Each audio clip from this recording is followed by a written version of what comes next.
Hi guys, nagpapagupit ako ngayon dito sa Calamba, Laguna.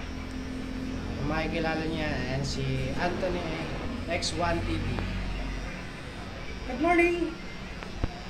Kung nakikilala niyo siya yung sikat na trending sa YouTube. 900 million views? 99 million views. 99 million FB views. page. Kaso nga lang na-hack. Ayun, yung kanyang Anthony X1 TV guys ay nahack.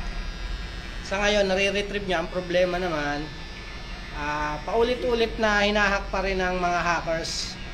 Alam niyo ba kung sino sumasahod doon sa kanyang page sa Facebook? Yung mga hacker, sayang lang guys. Paano kaya, baka may maisasuggest kayo na pwedeng gawin, o pwedeng gawin niya, o puntahan niya, o kausapin, para ma-retrieve niya ng ayos yung kanyang FB page. Kasi sayang talaga guys.